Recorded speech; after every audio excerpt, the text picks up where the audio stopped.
This is Ōsaka Castle Park, and we are going to bike to the Plum Garden. Hi, I'm still Jeremy. This is Biking Around Osaka, and I love the castle.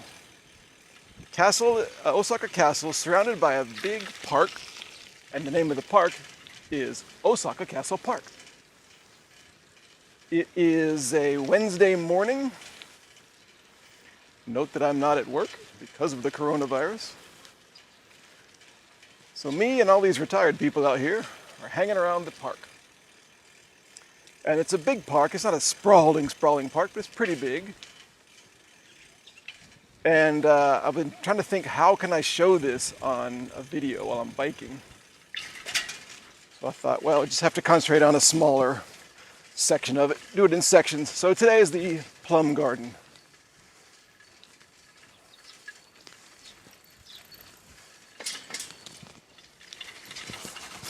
This is not the Plum Garden, by the way. This is the road to the Plum Garden. Ōsaka Castle is sort of surrounded by two moats, but now they're kind of broken up. So they're actually in 5 different pools, but the Plum Garden is between the two moats. Over here on the right is the inner moat, part of the inner moat, which is actually more like a big U shape. It's not like a complete circle. And to the left is the Plum Garden, which right now is not in bloom. It's just a bunch of, wow. Last time I saw it, it was just bare trees with no leaves. That wasn't that long ago. Now look at it. So here's the entrance. There's not much to it. It's just a bunch of little paths through the trees. And I think it's really nice. So here we go.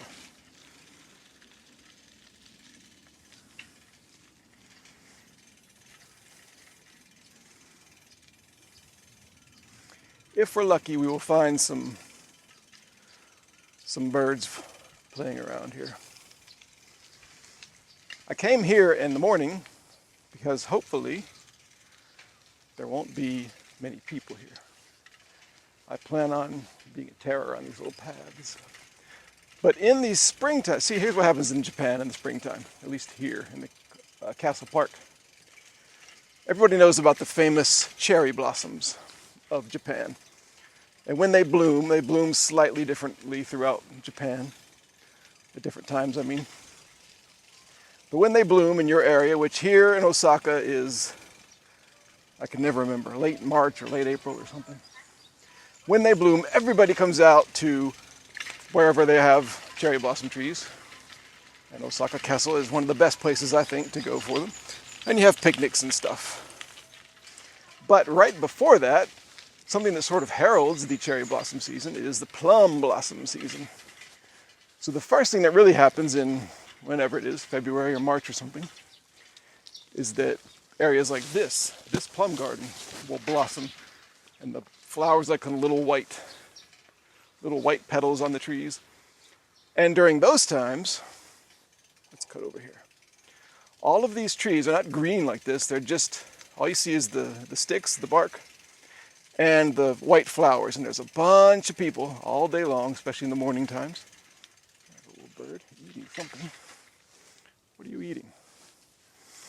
A bunch of people out here with often retired people. What are you carrying? Anyway, taking photos. And they have these gigantic cameras with these huge lenses that must have cost thousands and thousands of dollars. And it's a common retirement hobby for people. They buy these extremely high quality, what looks like to me high quality, cameras. And they come out and they take super close-up photos of the flowers and stuff. And it looks like a very fun hobby. But that also means at those times that the paths are hard to negotiate because it's full of people.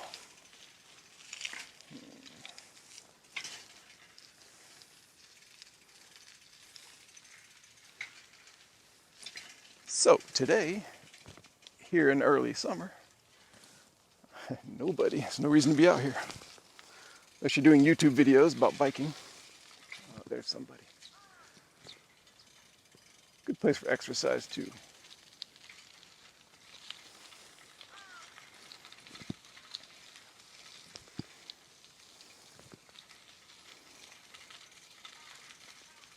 So we're not really near the castle itself, but this looks like remnants of some of the old outer walls.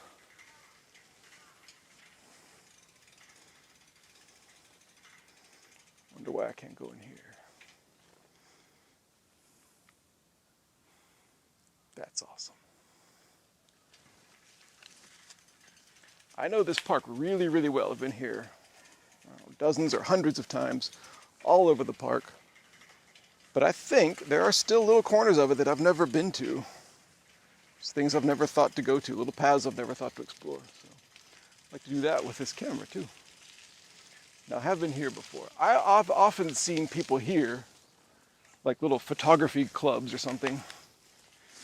They'll come out here and they take a photo this way. I don't know why, but they always have their cameras pointed this way towards this staircase thing. But I never understood what the big point was, why they thought that was such a nice view. Today, nobody. Maybe it's too hot.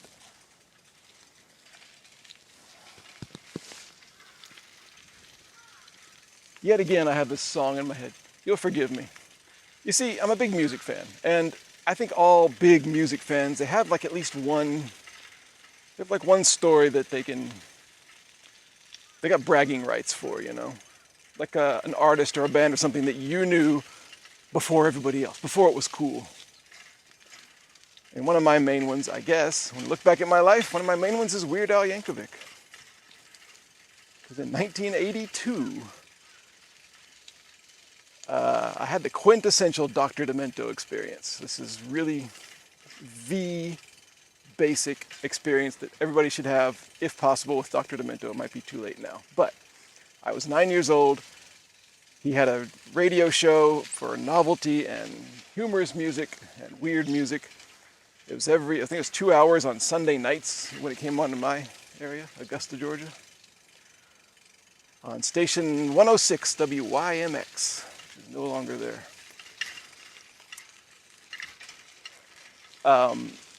And Dr. Demento would have his weird music, and I was not really, I think it was past my bedtime, like 10 to 12 or something, and I was 9 years old, so I wasn't really supposed to be up.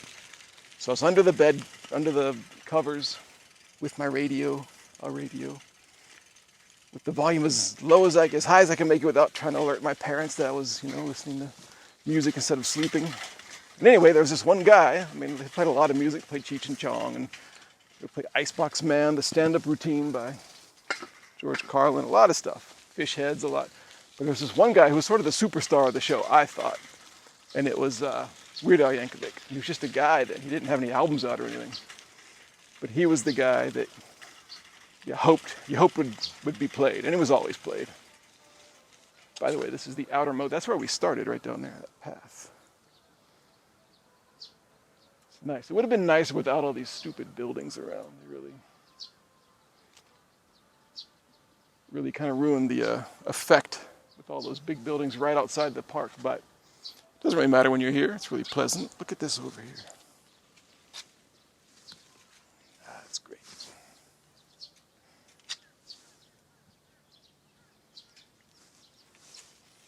Let's see. I've never really been up here. Maybe once, but I don't remember where it goes. Let's go this way. So anyway, Weird Al was just a guy who was sending tapes into Dr. Demento as a fan, sort of, and he had become sort of a superstar of the show, and then he got his own, I remember one day when Dr. Demento announced it, Weird Al Yankovic, that guy we always play, he's going to have an album coming out. And I was like, oh no, that guy's going to have his whole album for himself. And I was so excited. So when his first album came out, Weird Al Yankovic, I got it. I was maybe 10 by then, 9 or 10. Just played it to death. I played it over and over and over and over and over. And I still know every note of that album. I still think it's his best album musically.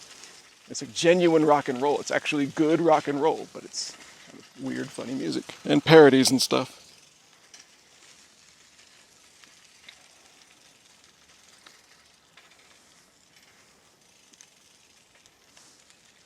you stay fit. And then all throughout the 80s, every time Al had an album out, Dr. Demento would announce it, and I would go get it as soon as it came out, play them all to death. I mean, when you're 11 years old and you're growing up on Dare to Be Stupid, that album, that's the way to be. So anyway, when people talk about Weird Al now, they kind of know him maybe from White and Nerdy or something like that, but I'm telling you, man, I was back there in the Dr. Demento days. So that's my bragging rights. All right, here's an interesting thing. Beyond this little path here, beyond this fence, there's another little path there. People apparently have gone there. How do I get up there? I don't know.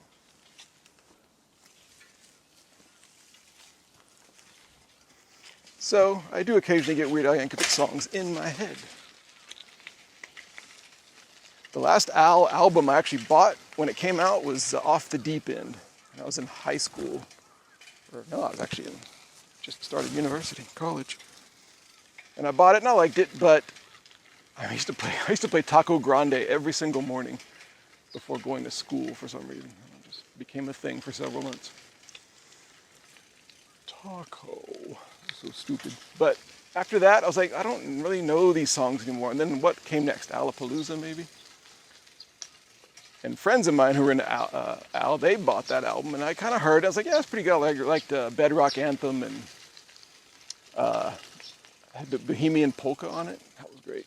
But I didn't buy it. I didn't buy any of the ones after that.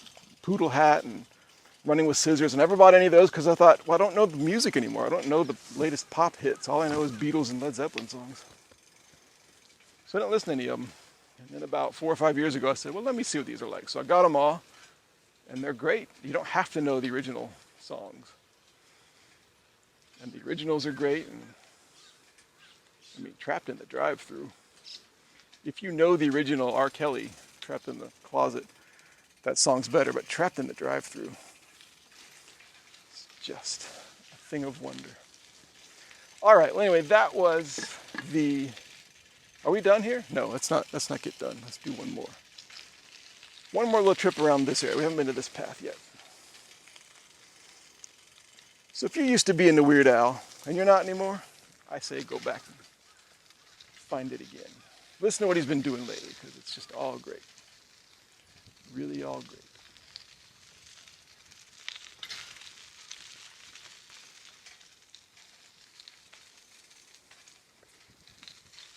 There are lots of other parts of Ōsaka Castle. Ōsaka Castle Park, and I want to do some of the other ones too in other videos because it's really a cool place. I didn't realize this was going to be so overgrown, so leafy. It's really pleasant. It doesn't make for great views, but there's a great view. The castle over the wall, over the plum trees. Okay, that's good. Let's end it here.